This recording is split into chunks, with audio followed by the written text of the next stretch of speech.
today I'm making friends with Dia Sims. Dia is the CEO of Lobos 1707 Tequila and Mezcal, a new independent spirits brand that launched back in 2020 with backing by some major celebrity names like LeBron James. Before that, Dia spent almost 15 years working alongside Sean Diddy Combs at Combs Enterprises, working her way from executive assistant all the way to becoming president of all of Combs Enterprises. Most notably, she led Ciroc Premium Vodka from being nothing really, from launch, all the way through to having a $2 billion retail value. She's been called one of the most powerful executives in the industry by Billboard, named to Ebony Power 100 list, and a woman to watch by Ad Age. But today, I'm glad to call her my friend. Dia, welcome to the show. Thank you so much. So glad to be here. Man, I appreciate you being willing to sit down. I know you're in Vegas for a short trip. How's the trip been? It's been great out here slinging tequila and whiskey in a variety of incredible, delicious treats. Yeah, I'm a fan. Good. Yeah. I love to hear that. Yeah. Yeah. Why don't we have a bottle of tequila here? That was That's a poor really decision. good. I literally told him. Real miss. 10 minutes before we sat down, I was like, I swung by Mr. Lee's. I could have been a better person. Yeah, my Lobos. bad. Damn. Well, I'll enjoy some later on my own. Yes, thank you. We'll Please enjoy lift the some in glass. spirit. Do a virtual toast. Yeah. There we go. Yeah. Well, listen, Dia, I was super excited to chat with you. I think the first time I saw your stuff was when you were doing a panel at an event that I was at in LA 4 years ago, 5 years ago. No, it was Mastermind, I think. Yeah, Mastermind. Yes, Yep. yeah. Mm-hmm. And immediately was just like, man, she's got an awesome story. So I went, followed your stuff, and then recently reached out and was just like, we need to finally have this conversation. So overdue. I want to go back in time because I love stock tips. No. Yes, primarily, yeah, mainly to put some money in Bitcoin. There we go. 2010, yeah. But I want to build some context for those listening because you're now the CEO of Lobos Tequila, which is a massive tequila brand backed by people like LeBron James, if anybody knows who that is. The path that you took. This is why I love doing this show, because I like to showcase different paths, more unconventional paths, like when people do something that's wildly different and it ends up going very well for them. And that's what we like to talk about on the show. So let's go back in time.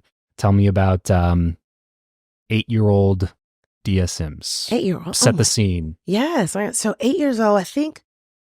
My father was in the Army, so I moved around a little bit. Was born in California, and then we lived in. I'm old enough that I lived in West Germany, which you may not know about. Oh wow! Yeah. And then we came back. Heard about it. You heard about it. You read about history. Read a thing or two. Yeah. There you go. And then we came back to New York, and so I had to kind of get used to.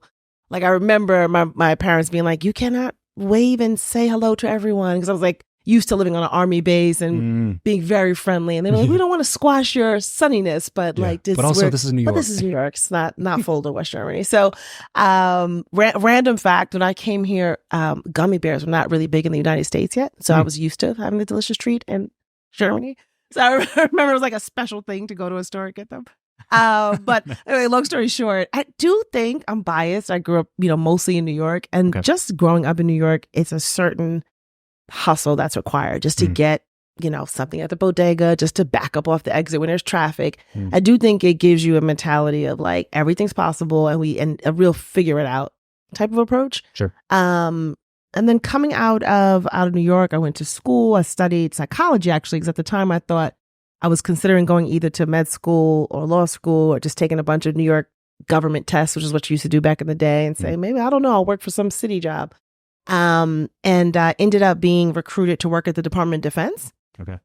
There had been like this historical alleged scandal that there was a big expose, I think, in the LA Times, where there was the DOD, Department of Defense, was spending like $500 on hammers and $2,000 on toilets. And it was like, yo, this is taxpayer money. What do we need to do to change it? Yeah. So DOD went out and was like, we're going to recruit like bright minds and train them from scratch to just objectively defend the taxpayers. So I'm 21, working at the Department of Defense, was given like $100 million contract. Wait, so you're working within the department yes. to kind of battle the to department? Negotiate. No. To have a new approach to negotiating. What happened was you had people who had been in this field, right, of doing this defense negotiations with contractors like Boeing and so forth for many years. They honestly kind of knew each other so well for 30 years, probably just weren't the toughest.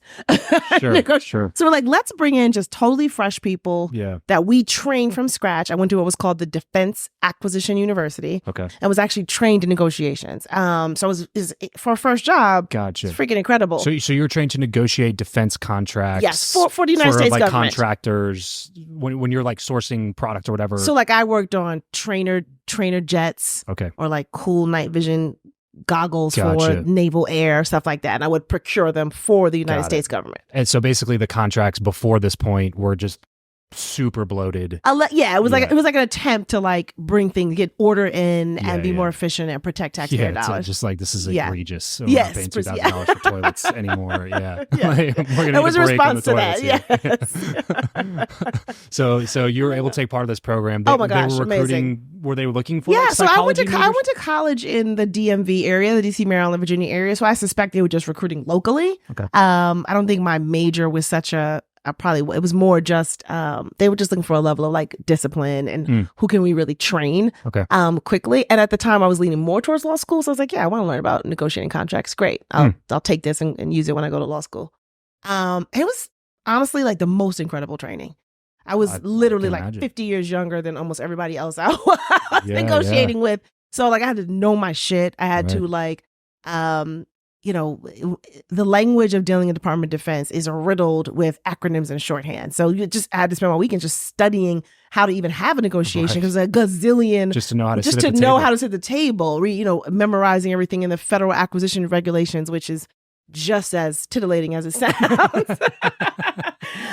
Because everyone was like, why are you in the room? Like, how are you you're 21. Like, you know what I mean? So it was 21, like very few women and like no minorities for a country mile. Talking to you like you're the secretary. Totally.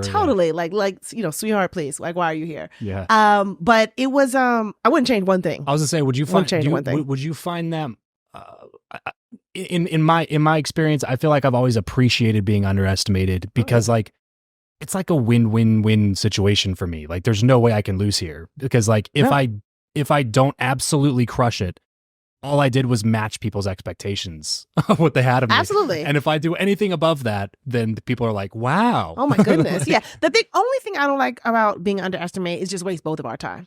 Because I'm going to provide value in any room I'm in. So like come join me where we are. Let's get to the baseline as fast as we are because we're just wasting time and money until you get to where I'm already at. That's a fair point. That's a fair point. What are some ways that you did that? Do you recall like any sort of like practical kind of? Honestly, it's corny, but it was really just extra preparation. It was just a lot of hard ass work. It was a lot of relationship management. I think maybe my psych degree came in handy where I was always thoughtful and still today think about like all the tools you have in your personal arsenal and in negotiation. Negotiation doesn't have to be like, I'm meeting you at dawn to have you negotiate all day long. I negotiate with my 10-year-old, my husband about movies in the way you interact in relationships. And when do people need kindness? When do people need grace? When do people need a tough point of view? When do people need to be frightened? And understanding what tools need to be sharpened, when you use them, how you pulse them. Yeah. That was something I think I was able to sharpen being underpinned by what I learned in Defense Acquisition University on negotiations. Well, and there's not a lot of room in areas like that. There's not a lot of room for like fucking up, right? Like the margin of error is very slim. Yeah, for sure. Because you're negotiating $100 million defense contracts. By the way, anytime you're an underserved, it doesn't matter if you're, left-handed person in a right-handed community or you're young black woman when nobody else is young black woman. There's not a lot of room for error if you're a person that's unusual in your environment also. In general. Yeah. You just can't, you're not allowed to make the same mistakes. Definitely not. Definitely there's going to be less leniency. Precisely. Yeah, and probably people actually looking for 100% mistakes to be made. Pools. Yeah, so they can have an excuse. I knew it was going to happen kind of thing. Yeah, so you have to be so out in front of that. Right. That I just leaned into ensuring I was operating at the highest levels of excellence. When you sit down at the table with somebody like that, in like kind of an intimidating setting for any young person to be in that doesn't have the experience when they're like, it's always intimidating for somebody that's in their 20s to sit down with somebody who's in their 50s who's been doing this for 30 years or whatever. But then you add in the dynamic of being a young black woman in that scenario. Was there any like psychological tricks or hacks or anything that you did like within the first 3 minutes of sitting down to get that person to be like, oh, sorry, I did not realize that you were this sophisticated, or that we were actually going to move into this part of the conversation or whatever? Yeah, I think a lot is preparation. Okay. So I made it clear. I also don't, I'm like probably obsessed about time. So my thing is I'm not going to wait 15 minutes to convince you why I'm here. In the first 2 or 3 minutes, I want to make sure I convey my knowledge base, the preparation, my understanding, but also my respect. I'm very respectful of like humanity in general. Yeah. So I'm not coming off as if like, I know I have a lot to learn, right? What I do know, I want to share the truth. I'm respectful enough of your time to take the time to appropriately prepare. Yeah. I think that can soften a lot of hard edges out the gate. And it's still works. Yeah, to me, preparation is the antidote to inexperience. Yeah, it's just, if you don't have a ton of experience, you better make up for it with over preparation. My mother literally, as a child, used to say, like, "What does not knowing have to do with finding out?" So, like, there was no. They asked me a question, they'd be like, "We spent all this money on Encyclopedia Britannica. If you guys don't know what that is, it's like Google and books." And and they'd be like, "No, we can find the answer out. Call on such and such. Ask your neighbor. Ask somebody." So I was always raised to like, no, answers and information exist. You just have to be, intense about the pursuit of obtaining it. Yeah. Yeah. So, okay. So how long were you with the department? Just a few years. And then I got bored, honestly. So I started promoting parties. Just got some of my friends and we would throw these big parties. So law school was out the window though? Law school at this point was out the window. I was like, I'm not doing it. I talked to a bunch of lawyers who actually were like, don't. I literally called like 20 lawyers. People connected me and they were all like, don't go. Like, it's horrible. Worst years of my life. Not an endorsing thing. Right? Yeah. I was like, all right. To me, it seems like being a lawyer is like, you really got to geek out about the law. You really got it. Oh, by the way, it's still useful. It's the kind of thing that's useful to be even if you don't practice. Sure. But it was such an unresounding, so expensive. So expensive. So I ended up, I was living in like a remote town, the southernmost tip of Maryland. And that was also tough. Like as a New York girl, the town was in an uproar, like around getting stoplights and waiting for, I was like, that was where you were working? That's where I was working. Okay. Yeah. So I moved closer to a city closer to DC.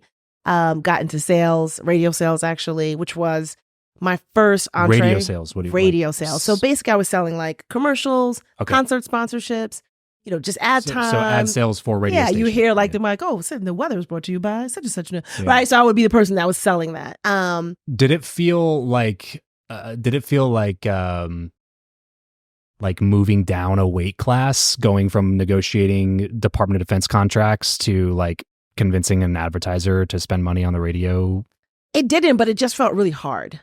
It didn't feel because it is I often say like at least that time selling radio is like selling crack. Because you're like, it was like, but you had none of the addiction. Like, so you're like on these streets, like, you know what I mean? Like, so it's hard. And I was only paid. It was like kind of kill what you eat. I was paid a certain amount, but I had to sell enough to cover it. Sure.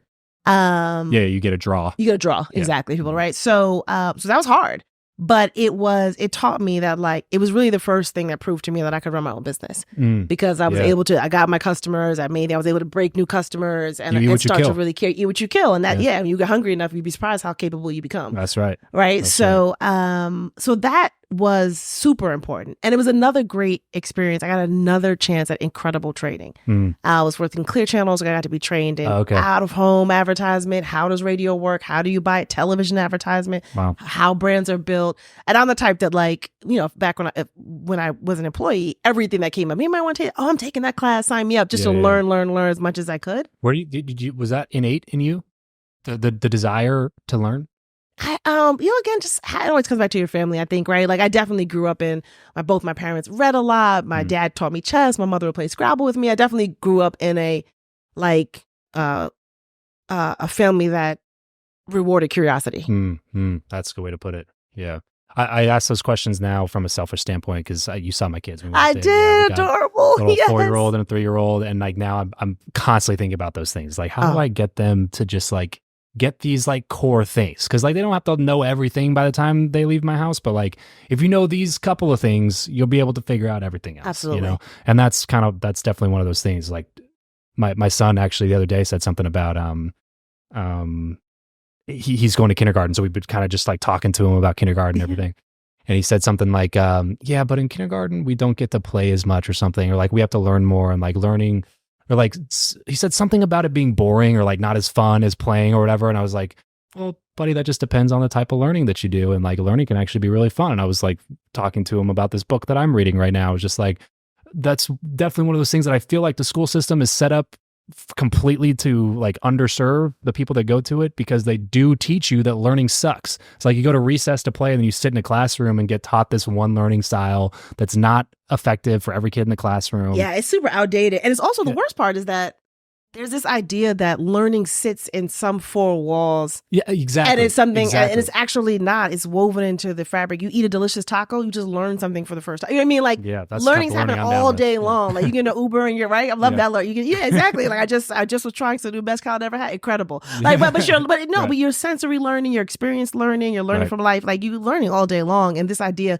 you go to a place and sit down in this rigorous style is not a fair I think it's actually like bad branding. It's detrimental because you know, you ask anybody who's been out of high school or college for like a decade plus to tell you like the last book they read or the last thing, you know, it's just like I don't know, you know what I mean? Like, nobody told me to read. It's like it gives you this idea that learning is done when you're done with school. Right? It's like, that's not how it works. But like, I watched the movie Blackberry on the way here. I learned, like, I was probably Blackberry's #1 fan when it used to be out, and I was like, I actually learned a lot watching it. Like, it just this idea that it's isolated. It has a born on date is preposterous. Yeah, but that's awesome. Your parents like instilled that in you, because it obviously took, you know, and for you to continue.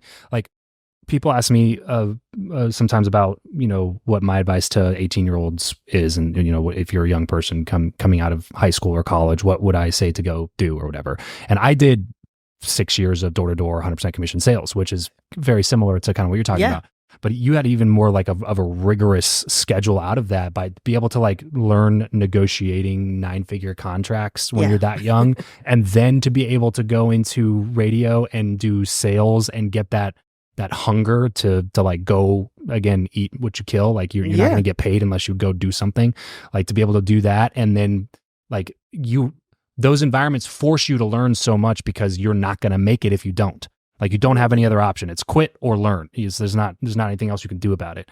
But then also for you to be sales in a marketing environment, to learn about marketing. So now, like, by the time you're out of your 20s, you got negotiating massive contracts, not negotiating little thing, negotiating massive contracts. You got sales experience, and you understand how marketing and advertising works for these massive brands at a macro level, working with Clear Channel, getting that type of training. Like, man, what a incredible resume stack and skill stack to come out of your 20s with. It was. And the thing is, this is the thing too, you don't necessarily know at the time what's going to be useful, right? When I was negotiating at Department of Defense, I didn't know I could take those same skills and fast forward to, you know, negotiating for Sean Diddy Combs or DJ Khaled, like in celebrity, like those same skills. Or when I was in radio, I didn't know how helpful it would be later on working with artists and understanding how it works, or how to build a brand from behind it. Like, but a lot of times, you know, we take for granted the moment we're in, instead of real, like, we're building this tapestry, right? To be a launch pad for the future of our lives. Yeah. And to that many powerful, like, skills, like the pure,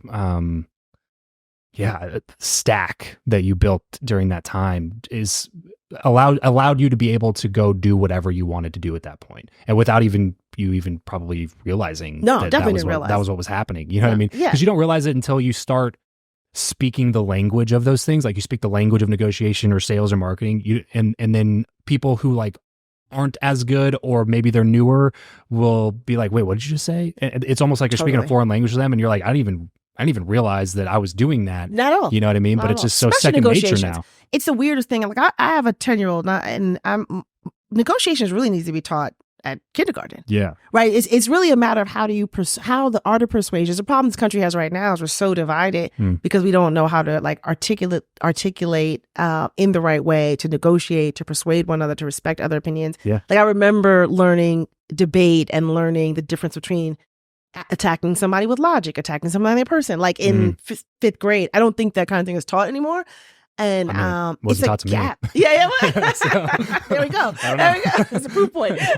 No, so that's a problem. Like, of course, people are angry and frustrated if they can't get their point out. They don't know how to, you know, reasonably express, persuade, negotiate with one another. Yeah, right. It can be very frustrating, especially especially if you don't even realize that some of those things are being used on you either. Oh, well. You know, because then it makes it feels like voodoo. Right, exactly. Well, that's when you get the insanely divided far camps that are like shouting at each other from afar. Where it's like, have you ever sat down with somebody who believes anything different than you? Like, have you ever had a conversation? Have you ever tried to learn anything about what they're talking about? Yeah. But like, they don't even realize that these tactics are being used because the people who run the country are smart people. You know what I'm saying? Like the people like. You don't get to those positions without being a level of competent and having some intelligence about you. You know what I mean? So no, for sure. So like they know what they're doing. They know the things that they're implementing to get people to be this way. It's just like if you can have at least some training in those areas, you would at least be able to recognize what's happening and parse through things, think critically about things, and come up with your own damn decisions. Yes, yeah. Just a critical thinking is like we need a whole nother podcast. Right. A whole show dedicated to that. Totally. Yeah. Okay, so of those jobs that you held, yes, in your early 20s, mid 20s, late 20s, what was your favorite part of doing those things? I would say, you know, I think I really love when I was promoting events. I often encourage people to, like, even when you're young, you're trying to learn how to run a business. Event production is like a mini running your business, right? So I had to learn to really understand the math of how many humans came in the door, how many people were comp, how many people were paid.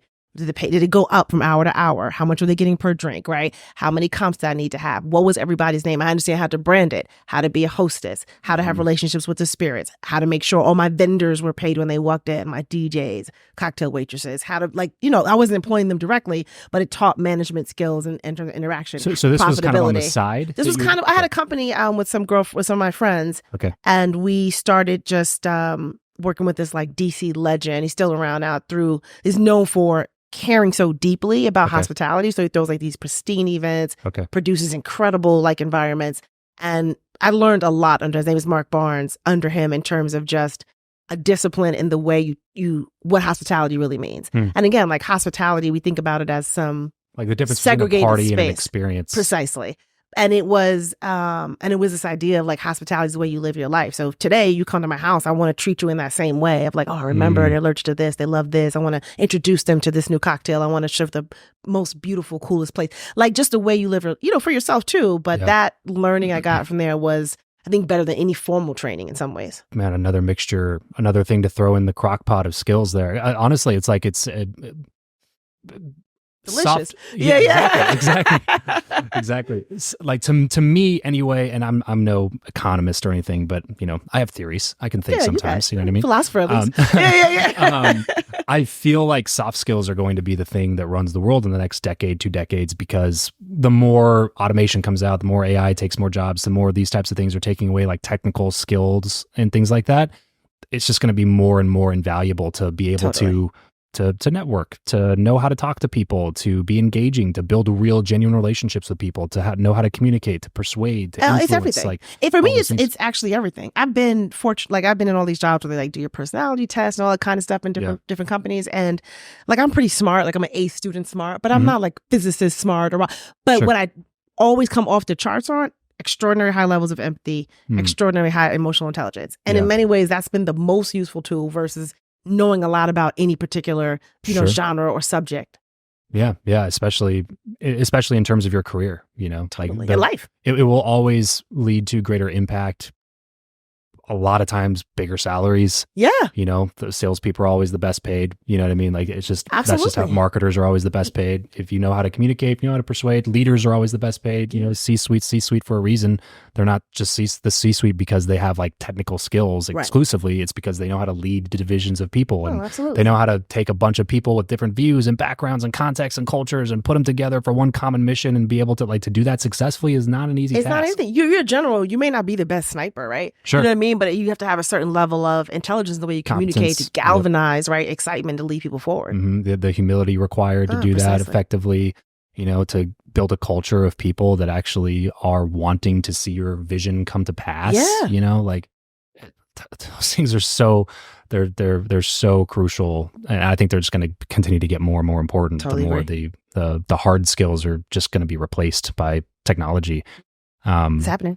Okay. So events. This was a business that you were running. Kind of doing the same time in DC. Yeah, same at the same same area. time Yeah, of yes. the. I was doing radio sales, and then I Radio was also sales, doing pharmaceutical sales. And during that time, I was Okay. yeah. Okay, so you were just tasting a lot of stuff, trying a bunch of different things. Trying a bunch of different stuff. Yep. Basically. What was your philosophy on like money and finances during that time? Like, were you kind of miserly? Were you more like? No, I was not miserly. What I didn't know, like in my 20s, I didn't know much about capital markets, right? So, we were making like pretty good money for that time, for our age. But we would save, and there were some smart decisions we made. But I wish I understood much more about investment. At that point, I didn't really start learning about that until my 30s. Another massive gap in our education system. Totally. Matt, it frustrates me so much. Just like, if you're not an entrepreneur or business person, you just don't learn about it. Yeah. You know what I mean? Like, the only reason I know about that stuff is because I actively pursued a career in that world after high school, college time. It's maddeningly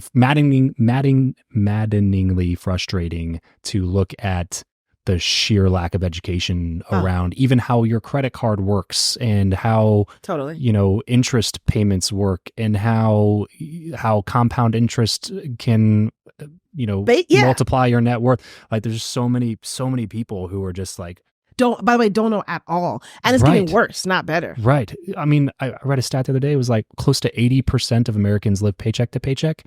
That blew my mind. It was like, and yes, there might be some like issues there in terms of like increased wages or whatever, but a lot of times it's just a sheer complete misunderstanding of how to manage your finances. Relationship with money, yeah. Even just the talk, like, it's the exchange of like services for money is no different than silver for fish, or you know what I mean, or baby. But people still have a very weird relationship with money that is some like thing you have to be worried and get ready to talk about, instead of like, no, it's natural. It's like talk about like breathing. I'm glad you said relationship with money, because that's usually how I frame it when we talk about it, because it sounds kind of weird and conceptual, but if you're doing it correctly, you have to have a relationship with money. Like money is an energy source.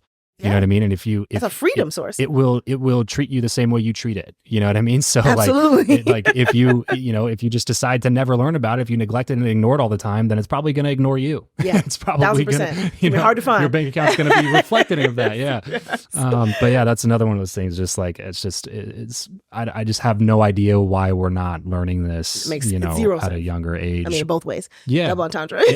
Those are the times that like make me engage in conspiracy theories sometimes. Right. I'm just like, how? Like, you guys see the data, right? You're seeing the same data I'm seeing. Like, that there's no financial literacy across the country, no, but not like, at all. they're like, nobody's trying to do anything about that except for privatized companies like that are doing education, and some of them in nefarious ways. And then, even wealth managers that are making a shit ton of money off of people's retirement accounts and then slashing their compound interest with their high management fees. Just like, there's so much stuff that we're never taught. You would have never any clue if you just like lived life and tried to do what everybody else tells you to do. It's easy not to know. And it's, right. As long as we continue to overly embrace like ruthless individualism, then but it's actually silly, because the more people who know, then it's better for the country. It's actually better for all of us. Yes. Right. To drive more wealth. Tide, it's not it's not an either or proposition. Right. Mm-hmm. So I think that does not really exist in a meaningful way in people's hearts and minds, to me, in America. Mm-hmm. That like, no, we can all get it. Like, the world's abundant. Like, it's not really... Yep. It's not really entrenched. More for you does not mean less for me. Precisely. Right.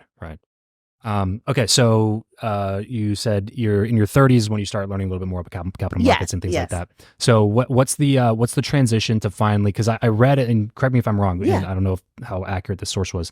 You started working for Diddy's company as an executive assistant. Executive assistant. That's exactly right. Yeah. Was that to Diddy, or was that to somebody directly? Okay. Yep. So talk to me about how that whole relationship came about. Yeah. So I got back into radio again in New York, and there was a new station that was launching called Power 105 against a legacy hip hop station called Hot 97. Hot 97, if in hip hop, was really one of the original stations that helped hip hop become a beacon to the world. Right. Okay. So Puff was very loyal to that station, and when I was working at Power 105. His record label at the time refused to advertise it out of loyalty to Hot 97. Okay. I inherited all the music labels as clients at Power 105. So I had all the other labels, but I was trying to convince Bad Boy Records to advertise with us. And I finally got them to, because our station was a little more female friendly. And Bad Boy Records had signed a new act called New Edition. And they were more geared towards female. And I was like, guys, you're just being ridiculous. You're going to not spend your money on when you're going to be able to move these units. Yeah. Like now you're just actually punching your own self in the face. So I finally broke them. And the station was delighted. And then I was able to get more and more business from them. And at one point, one of his executives called me and said, Puff is looking to hire a new chief of staff. I feel like you send emails at 3 a.m. and so does he. Like, I feel like y'all looking along. So, would you come in for an interview? I'm like, yeah, sure. And I definitely have always been like, yeah, I'll take the interview because you just never know what opportunities. I'm a big like say yes, right, and figure it out. So go interviews wild short. It's like 6 minutes. Great questions, but like really. Was it with his team or was it with Puff? It was with him directly. I had an interview with his HR person, then an interview with him. Was that the first time you'd met him? It was the first time I met him like that. I grew up in New York, so had been to Puff parties and been around, but no, hadn't met him directly until that moment. Okay. And then they called me and said, he would like to offer you the job, but you've not managed large teams before. So instead of chief of staff, would you be willing to come on as executive assistant? It was literally like, you could call me the janitor, but this is what, I don't care about titles. I was like, but this is what I need to make. I was really wanted to learn. Yeah. And I was just like, look, at the end of the day, I was still in radio sales again. So I was eat what you kill. Yeah. I was like, salary does sound kind of sexy. I was like, it'd be kind of cool to know that I'm going to get paid every Friday. That'd be I love that. Cool. I love that. But more importantly, I was like, this guy represents such a level of, optimizing opportunities, like such a beautiful manifestation of the American dream. I just felt like it's something I could really learn a lot from. And I did. Ended up being there for 14 years. And I'm also a big believer in like, if I was there for 3 weeks, I still would have been fine about whatever I learned and whatever I contributed. And then there's lots of other opportunities I could have gone on to do. Yeah. So would you have put him in a category of like hero at that time for you? Or was that like just the on paper, it was just so good? Yeah, no, hero was a strong word. I take that like a serious word. Like it's like probably just my parents I would even describe like that. Right. But I definitely had a huge admiration for his business prowess, and I knew he knew a lot of things that I didn't know. Really, that simply, I was like, I could probably learn a lot over here. Yeah. And I am. I'm a curious person. I'm absolutely a geek. I love learning as much as possible. And I was like, this is a modern day apprenticeship opportunity. So I want to go in and make it go. And, commending you for this too. There was, I think people have a natural aversion to anything that would be perceived to be a step backwards. Yes. And it's like, there's several points in just the time that we've been talking where like, you were just like, the fuck that. Like if it makes sense, it makes sense. And if I want to do it, I want to do it. Like where most people would be like, you went from selling defense contracts to like hawking radio sales. Right. Like, why would you do that? Like you went from, making this money to being an assistant. Why would you do that? It's just like still making money. It's because everybody's prioritizing the wrong shit is the thing. Totally. They're prioritizing what the culture says they should do, or what their parents said they should do, or what their professor told them that was the right thing to do, or whatever, rather than just like treating life like the playground that it is. Oh my God, yes. Kind of also, not being penny wise. Like I was fortunate that I was always advancing financially. I was always negotiating the cash. Yeah. But to your point, I was more around what are the experiences going to be like and what can I learn? And moreover, at this point, I'm 30. I knew I wasn't going to be doing radio sales. I was like, let me get into a position. You were 30 at the time? When I started, I had turned, within my first week, I had turned 30 week before that, right? Okay.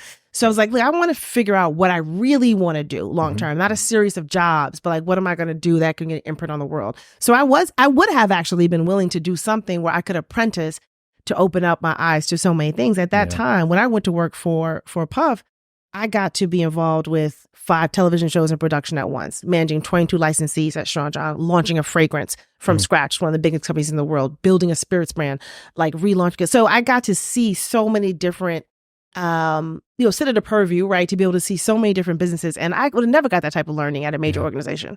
Well, and to be able to get the literal behind the scenes glance at how somebody like that operates on a day-to-day basis. Absolutely. You're obviously like, as an executive assistant, I can only assume you're managing his schedule, his personal communications, and talking to him constantly every day. Like you're like the extension of him, like his actual arm.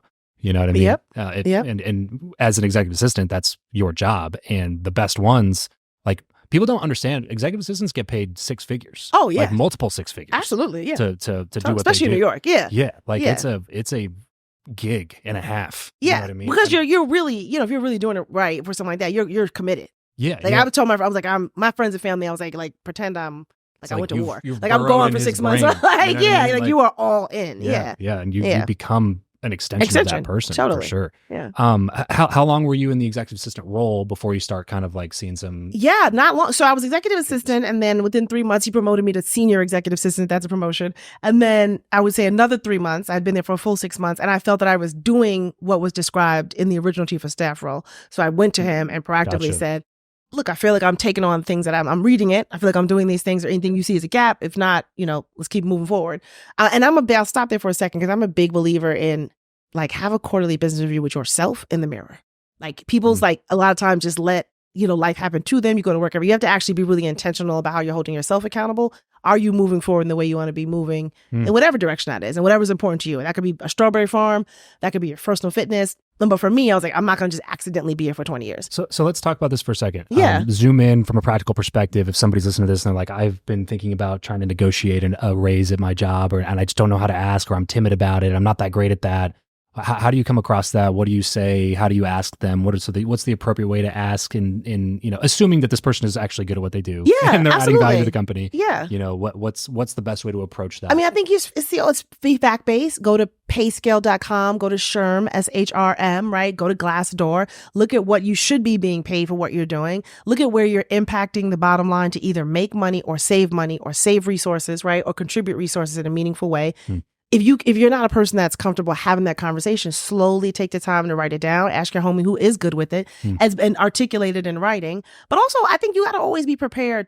I'm a person like, be prepared to leave. Yeah. It's cool. Like any relationship that's not serving you at this time, there actually are, like, it may not feel like it, but there are gazillions of jobs. Again, talking about abundance. Gazillion of things you can do to sell right now. The internet has democratized anything. You could sell beautiful golden straws at home and kiss your baby at 2 a.m. You know what I mean? Like there's it's a different way. So I think being comfortable and always keeping yourself, like, I hate to say it, but like market ready in any way. Sure. You know what I mean? Like at any day, I mean, don't get me wrong. I believe in the sanctity of like marriage, for example, but nonetheless, you still, even within a committed relationship, you want to be your best self. For sure. Right, objectively. Yeah. And then how dope is it that together you're better? And that's at work and that's at home.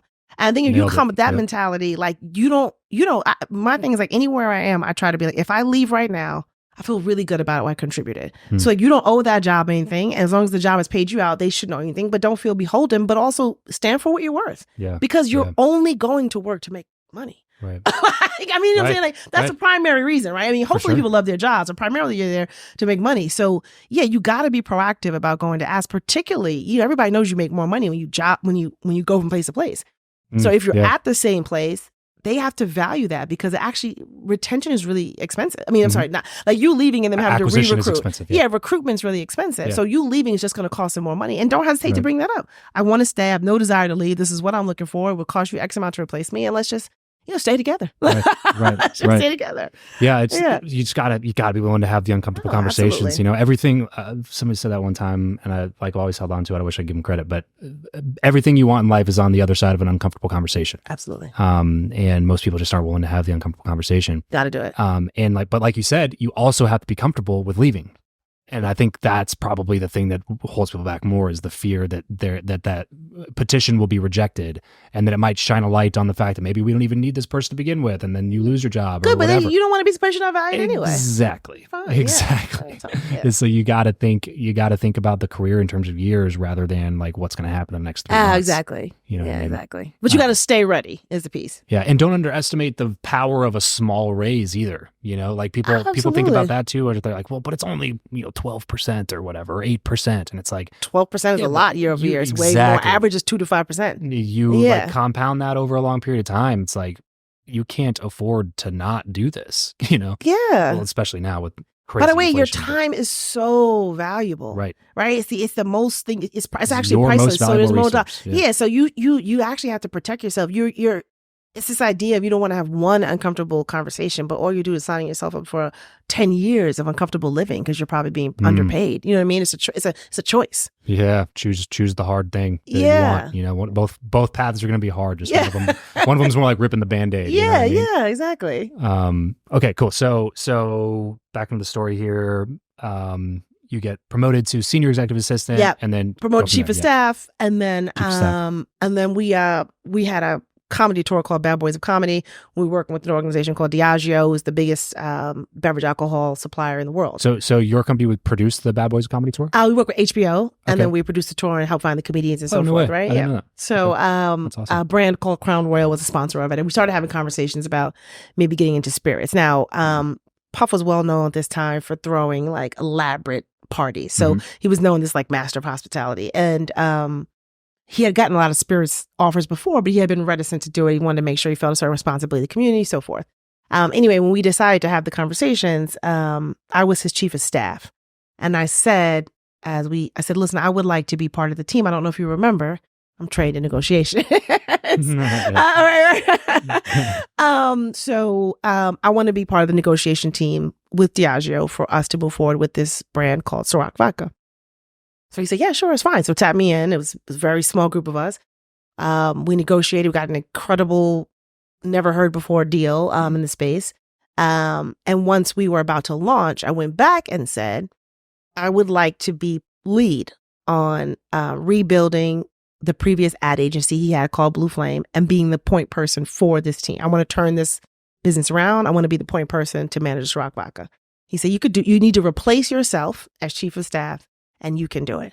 So I went, I designed major props to him too for 100% being on board 100% of the way, 100%. like giving you the freedom to yes, continue to grow. yes. Yeah. I mean, he was always, the one thing I loved about that environment is, and I would used to tell anybody when I would hire them, I'm like, if you're like, I got a dope plan to sell buttons, and you can articulate the economics, the cultural impact, what are we going to do good for populations, like when bring it to, he's gonna be like, okay, let's go, let's get it done. Now I went and actually got the funding to run the team and do everything else, and was self-sufficient. He was like, go do it. Finally, we kept going. We couldn't get another chief of staff to last. So like a year later, I was doing both. So it was legit, like all with promoters and what's going on with supply, where's the glass, blah, blah, blah. Oh, it's a twins birthday party, the jet's late. So it was like a little, and I was like, yo, we have a chance. And I was actually wrong at the time, because it's as public, it was just recently in the news that, he ended up making, close to $1 billion, 908 something during that time. But I was like, this is clearly at least $100 million opportunity. I can say we're already up 1,000% in like 100 zip codes. So with all respect to how important your personal life is, I cannot effectively continue to book jets and manage children and manage all your homes, as well as build this business. And I think I'm going to have to go, even if you don't have a chief of staff. We need to make a decision. Also, and this goes back to what we were talking about, I was like, for myself, I'm not doing anything half-ass. And right now, I cannot feel like I'm proud of myself, because I feel like we're doing good. It's working. And he's like, what you talking about? It's great. Yeah. I was like, no, it's not. And I actually, to the point we just said, I actually quit. Okay. And I'm not a fake quitter. Like, I take it very seriously. I sent a lovely letter. I'm organizing all the information. I'm going to help recruit. I want to honor the time I was there, but I was like, I'm not going to stay and do it. And how long had you been there at that time? At that time, I had been there 4 years. Okay, got it. 4 years. And I was like, I'm going to take the next 30 days to slowly get everything going. I'm always going to be here, blah, blah, blah. And then I want to say like 3 weeks in, the current CFO walked in and said, Puff said, give you whatever you want. So I was like, all right. I was like, smart man. Smart man. And then from there, we built a case. We ended up building like a legitimate, case history in spirits, where we grew that brand to be multi-billion-dollar retail value brand, sold all around the world. And so many other brands that followed it were because of the success of Ciroc Vodka. Before we kind of move into your success in the spirit space, I just want to point something out before we move on. If you didn't do all of the work of stacking those skills for that entire time because now we're talking about from age 21 to age 34-ish, if my math is right, like that you were just constantly working, learning, getting feedback from people, getting mentored, like exponential learning and increase of your skill.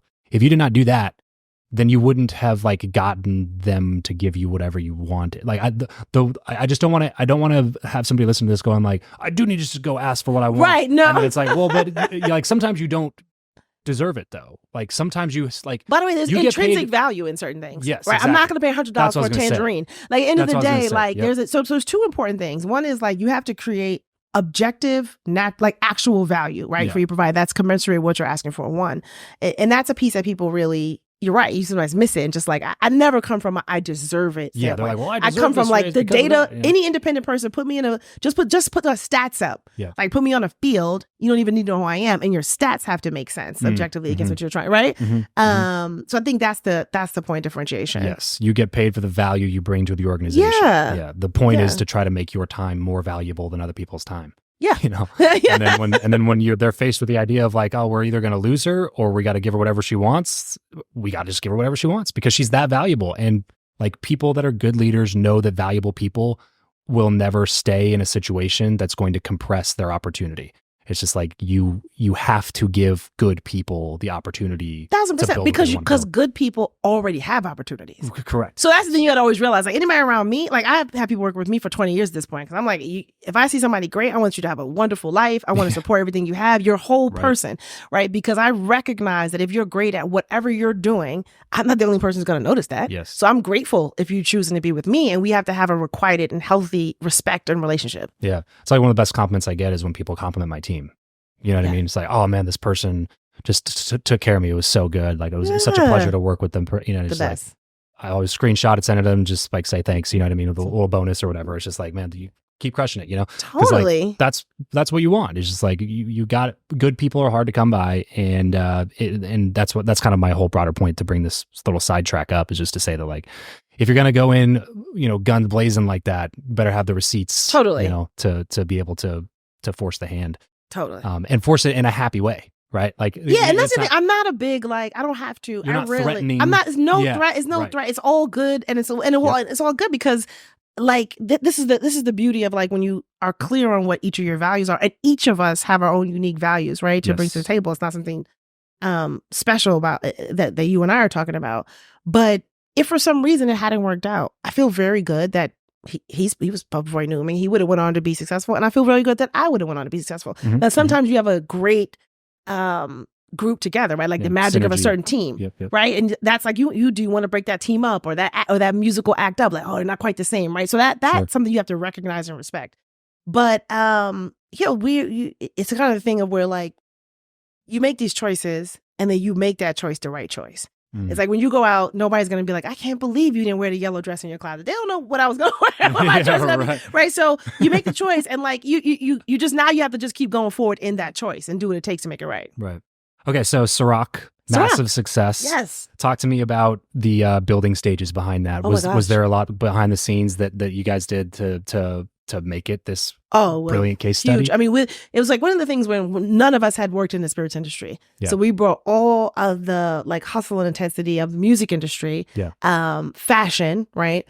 And then laser focused in how we built this brand. We what year was this? This was 2007. Okay. So this was kind of like, there weren't a ton of celebrity spirits brands back then. No, they were literally like hard. There had been like Billy D. Williams in like the 80s. There was this was not a thing. Yeah. In fact, the deal was kind of laughed at by the industry at the time. By the spirits industry. By the spirits industry. They were like, oh, that's gets too much money. They didn't realize. Yeah, right. So what we understood, and I used to always say, his celebrity was actually the least of what he brought to the table, right? We had a real paradigm that understood how to elegantly have culture meet commerce in a respectful way, right? And be respectful to things like, okay, we're in music, so we know that every week there's 300 DJs that get on a call.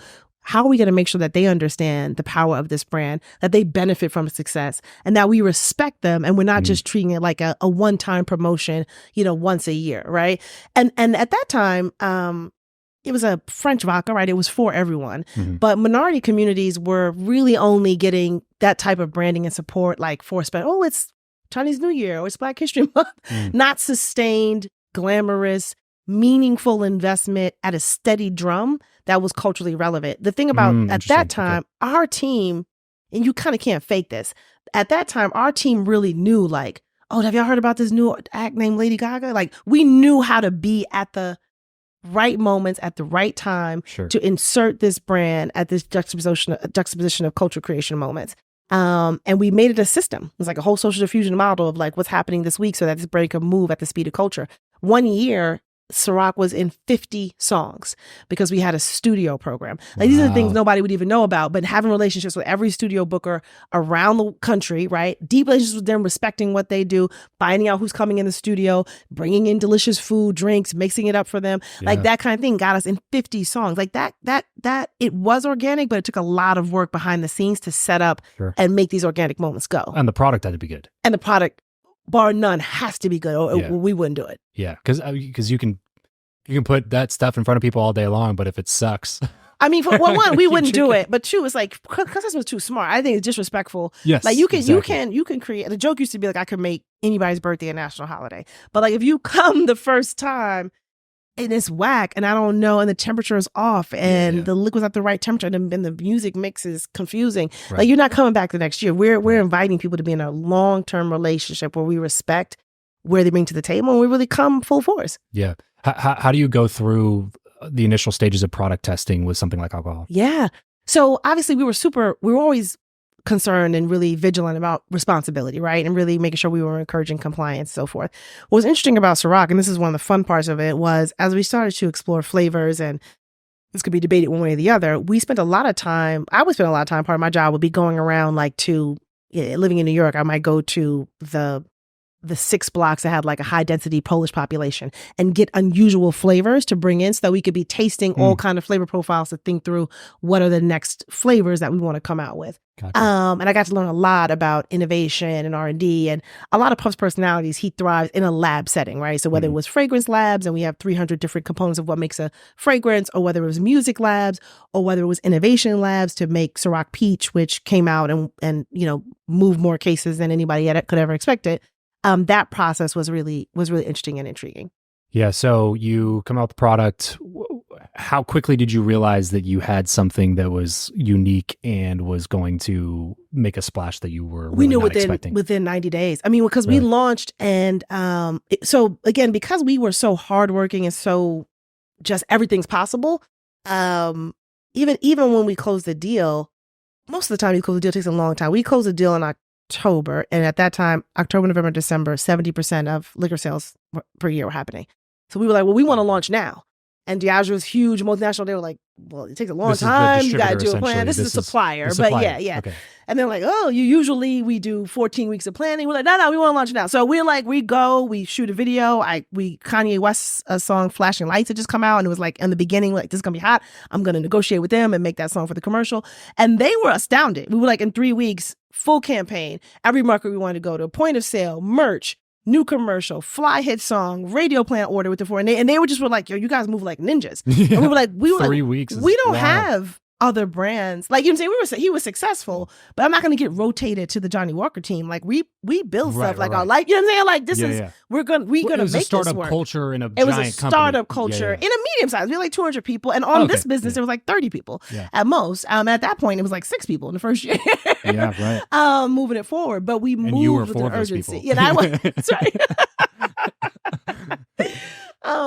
So I think that we knew out the gate, we were hearing from the markets that people, to this day, you can ask the shippers, like, we've never seen anything like that, like how fast it was coming off shelves in the beginning. So where do you go from there? When you have an explosive launch, how do you continue to grow from there when you're already overcoming every projection that you made? Yeah, it's the trickiest thing in the world, right? Because you can set up a situation where you teach your consumer to be driven by excitement. Yeah. And it's hard to maintain a steady drum of excitement, right? So we continue to grow and scale the activity just at a larger level, but we really never backed away from the frequency of touch points. So at some point, we were a small group, like some 30 people. We were doing like 2,000 events a year. So for 30 people, that's a lot, right? You know what I mean? Like, so, and some of it was natural because we had our own music artists on our label. Yeah, sure. Puff himself did so many things, right? But it's a lot of activity. And in order to grow it, we expanded the portfolio, but we also try to continue to expand the audience, right? From an invitation standpoint.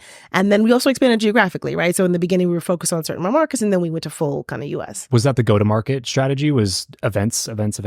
It was a lot of content. We were early, like with things that are gone now, but we're very early with Foursquare. We were very early with Twitter. We used to be able to organically, the things we would get done in Twitter, we would see like Tide spending $1 million, but we would very much understand, okay, I know these 100 people are important and well believed, and they like the product and they're willing to go out. Remember, this is very different. So now every influencer marketing wasn't a thing at this time. We were calling our own people that were influencers, right. You were and being like, do you like it? We want to, but also make sure they were taken care of. Like, I see you have a movie coming out. How can we support your release? But also, can you do this? I see you have a song coming out. You have a fashion line.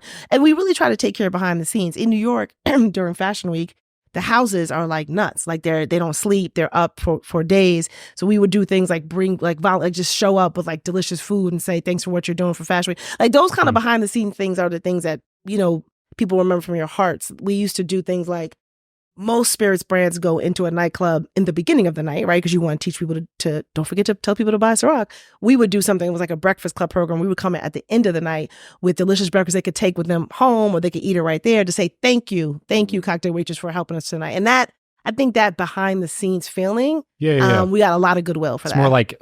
It's more like rewarding already done good behavior rather than trying to get somebody to do something for you. Everything's we try not to be transactional. Yeah. And that's why I think it lasted. Yeah, no kidding. Okay, cool. So Ciroc, you run this company for a decade? Yeah, pretty much. So I started off, I had the conversation with him. I built the agency. I ran the agency. I got promoted to then we bought a tequila. So I ran both of those brands for a little while. And then tell me how the marketing agency intertwines with all of this. What was it like? How does that fit in with Ciroc and tequila and all? Yeah. So we had a deal where our side led really the branding and the marketing, right? So this agency that I built was called Blue Flame, and he had a previous agency called Blue Flame, but it had gone to really no one. And then we resurrected it. Was the key group that worked with our partner Diageo on how we're going to brand it, what commercials, what are we going to shoot, how are we going to show up in store, etc. Were they separate companies like Ciroc, Blue Flame? Yeah, so Blue Flame was underneath Combs Enterprises, and then it was like a strategic alliance with Diageo, who was the biggest supplier in the world, who they would like negotiate glass. Yeah, we were basically partners. Got it. Yeah. Okay. And then I eventually became the first, besides Puff, the first president of Combs Enterprises largely. So that included, I was part of the team that built the television network. That included anything on the fashion lines. That included publishing on the music side and everything entirely. How do you, like your first day in on that type of a position compared to what you'd been doing previously? What do you do? Well, similar to when it was the exact same feeling I had from when I started Blue Flame.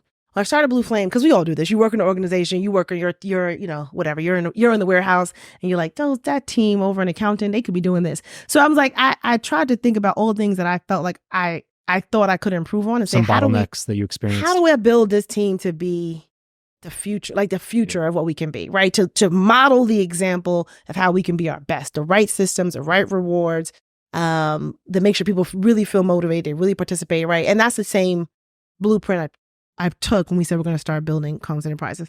One of the most interesting things was, because I started as an executive assistant, when it was announced, I don't know why that didn't occur to me, but Puff made the announcement to the company, and then we were all, yay, and I went to my office, and there was like a line of the current assistants into my office, like crying, like you know what I mean? Like just saying like, we really do promote from within. And, Puff was an intern, and everybody was a little bit of the spirit of the organization. Yeah. And that, like, I can still get chills. It's like more than anything else that day, I'll never forget like how much it meant to them. Really, in many ways, more than it meant to me. Yeah. To show the path is real. It's real. It's real, right? Yeah. Yeah. Like this happened for somebody. It could happen for me too. Yeah. It was really nice. That's awesome. Okay, so you're running an organization like this now. How many people are in that organization now? At that point, it was like maybe like 250. Okay, yeah, so 250. But like a dozen divisions, right? Like super lean, mean teams. Super but lean, you got yeah. Most people are either in television fashion. Network or working on Ciroc, and then you got small teams on like publishing. So Ciroc fashion, became and so like the flagship of the 1,000%. entire enterprise. Yes. Okay, gotcha. How did the tequila go with when you guys got into that business? So tequila was fine. It was probably a little bit ahead of its time. Now in the last couple of years, it's doing well. My understanding is I think it does over 100,000 cases, which is pretty big. Oh, yeah. In this industry, but it was slow to get there. Funnily, one of the things. It's Ciroc tequila? No, it's called De Leon. Oh, okay. It's It's called De Leon. Yeah, I've heard that one. Yeah. Okay, so that leads us now to the venture you're working on now. Yeah. So Lobos, yes. Talk to me about Lobos. Yes, What was the transition? What finally made you leave the Diddy empire to go do something different? I think, like as I said in the beginning, I love learning, and I came there as an executive assistant. I did, 7 roles in between there across a million genres. And I got to a point where I was like, I think I learned. I feel like I graduated. You know what I mean? So I was like, the music industry is notorious for people. Not that I was so just in the music industry, but I saw the example of people the succession planning was like somebody dies. So there was no encouraging of like, okay, let's make a pipeline for the next generation. I was like, I got it. I'm going to go and let's make room to bring the next generation in, and I could go do something even more entrepreneurial, la-di-da. So Lobos came about, a gentleman, a legend actually, named Paul Wachter, had reached out to me about this incredible liquid. Our founder's name is Diego Osorio. He's out of Spain. And LeBron James separately at one point was like, I love tequila. That's my drink of choice. I'm thinking about getting into it. Paul basically connected them. And LeBron fell in love with the tequila, with the liquid, which ours are all finished in sherry cask. And it's so many awards, like incredible. But nicely, our founder, Diego, who had done like 326 iterations of this liquid, but he was making it for he was like, I just want the best for my family and friends. He's like old school craftsman. I have so much respect for people who just care deeply about their outputs. And he's like that kind of guy. But he built it like, I'm going to be in Spain. I'm going to have some of the restaurants I know around here. It's going to be fun. It's going to be local, passion. Total passion. Total cool thing. Total passion project. LeBron's like, so he says, LeBron, like, this is great. And actually, the reason why LeBron even gets involved is he was like, I did it for 2 years. I spent all my own money. So I was like, I should get a couple of investors. And he happened to kind of, travel in these circles. So LeBron's like, this liquid is incredible. I'm all in. I'm writing a check right now. And Diego, this is going to be great. It's going to be great for us. So LeBron was like, no, we're going to take over the world. Paul was like, we're gonna need a CEO. It doesn't seem like he does much halfway. It's not his style. Yeah. So they called and I got a chance to meet Diego and some of the team. Fell in love with the liquid. So so Paul is the one who called me. Yeah, okay. Paul, and then introduced me to the founder. Okay.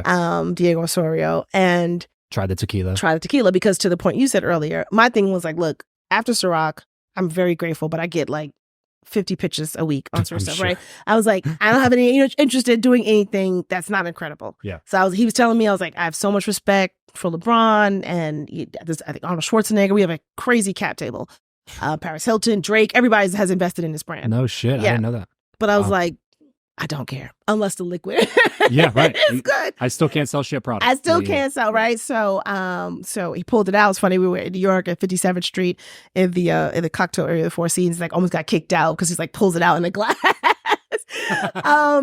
I try it and I'm like, money, sign me up. Like anything at this level of quality and his just commitment and integrity. Was it a particular bottle or a type of tequila? Yeah. So you tried? We have at the time I had tried the Joven, which was incredible, and then we had ended up adding a Reposado, which we beat like hundreds of other in San Francisco, which is like the Oscars of the spirits industry, and we also have an añejo and an extra añejo and a mezcal right now. Okay. As a full lineup.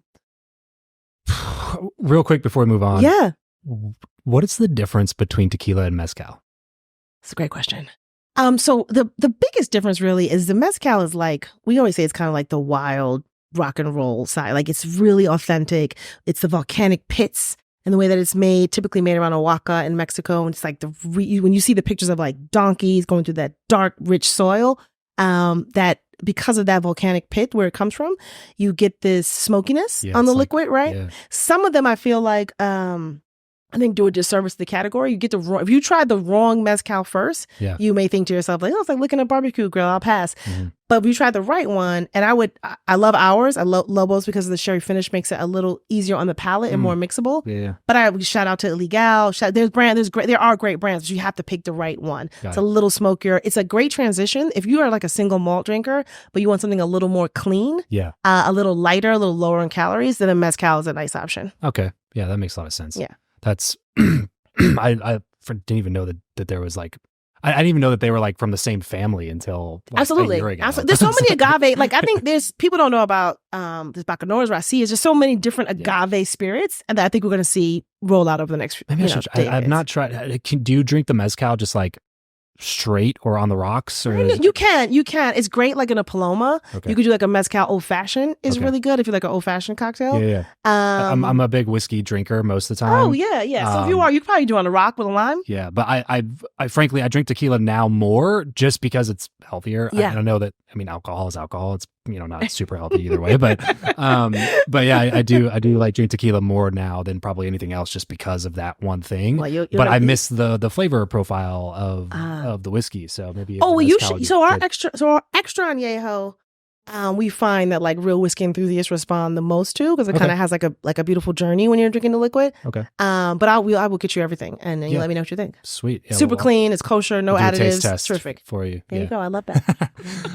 How's it been working with like more celebrity brands for you? Like it seems like you do really well pairing with people who have kind of this passion in this thing, and then you can kind of jump in and just be like, all right, give me the reins and let's go, Yeah, I mean, we would love to not. We have all these celebrities behind it, but they are legitimate investors, so it's a little different. In that, for us, we say for Lobos, our star is really the liquid, right? That's actually the liquid, and we're grateful to be able to get to the audience, through LeBron. Sure. But the story of Lobos is all around the liquid. Certainly helps with distribution. And all around really Diego. I always joke, like, we have a founder that speaks Spanish. Like a lot of times, it's kind of crazy. You know what I mean? Like, Diego's family has been in the industry since the 1700s. Like, our whole story, everything on that bottle, the reason why it's called Lobos, those two wolves, is his family's coat of arms from the 1700s. So, with all respect to all the brands that are out, what I love about this story is that we just tell the truth all day long. And I think today's consumer responds to like, oh, I love real storytelling. So much easier to market. You know what I mean? Truth. So much easier to market and remember at this point the truth. And people recognize it. They do. They respond differently of like, oh, this is like his real family. Like we run it like a family business. It's just different. Cool. Has there been like differences for you in terms of like working with different personalities in that world, like working closely with Diddy versus working closely with LeBron? Obviously big personalities who have different expertises and probably bring different assets to the table. Was it kind of a weird transition after working with someone like Diddy for as long as you did to move in and work with somebody else who also has this big personality? I mean, look, I think the idea of what they have in common, and fortunately, I've been fortunate to work with a lot of luminaries and notables. What they do have in common is like an extraordinary work ethic, right? So I think that was the perfect training ground to work with anybody. So it's a little bit less like these extraordinary kind of, once in a century type of work ethics. That's what's more interesting to me, whether they could have been like the most incredible architect or, you know what I mean? Or diver, but is that like, oh my gosh, that dedication and commitment to work that is interesting to me. For sure. Generally, having worked with a lot of musicians, and now working with more athletes, because we also have, Draymond and other athletes on Captain. What I have seen, and don't judge me, musicians, is the discipline I think that comes with being an athlete. And especially you're in the NBA, you're playing a gazillion games, to show up. Super respect to LeBron. When we do anything for this, he's read everything in advance. He's early. He has meaningful contributions. He cares about the economics of the business. Right. He's such a gentleman. Like I have a lot of regard for the person he is. Yeah. Very much disaggregated from his celebrity. Yeah. Yeah. I mean, just his career speaks volumes about his discipline and dedication to the sport. Yeah. Like, it just is incredible that he's doing the things it's just different than a rock and roll, which you get like super creative, incredible, these like pop moments of the rock and roll thing. But it's that rock and roll lifestyle that's very different than the discipline of an athlete. Yeah. Yeah, this has been an incredible conversation. I really appreciate you coming on the show. Thank you. I've had hundreds of people on the show at this point, and this is one question that I've asked almost all of them. So I'm curious to hear how you're going to answer it. Who you know or what you know, which of those two do you think is the more important asset in life and why? It's a great question. I would say I would just say what you know, because who you know is incredibly important, but I don't know that it sustains you. I think who you know can make great pops, and you can pop out and get incredible stuff, and that's that's how the world works. Yeah. But at some point, what you know is gonna kick in some way, whether it's legit, like survival. So I mean, I do think for your own self-confidence, like we talked about, I have a 10-year-old, we talked about children, right? And I think when you look at like almost Montessori type models and like the idea that you feel better about yourself when you know you can take care of yourself. And when you know you can take care of yourself, that's because of what you know, not who you know. There's plenty of person who knows a lot of amazing people, but they actually don't sleep soundly at night and they're actually sad and miserable. You know what I mean? But if you know, like, nah, throw me in the forest, I'm gonna be okay. Because of what I know, I just think you actually have a happier life. And to me, who you know might get you more money. I think what you know gets you a more satisfying life. Great answer. Great answer. Can't be mad at it. Dia, thank you so much for coming on the show. Thank you so much. Such a pleasure talking with you. Enjoyed. Hopefully we can do a part 2 sometime. Yes, heck yeah. Thanks so Thank much. you.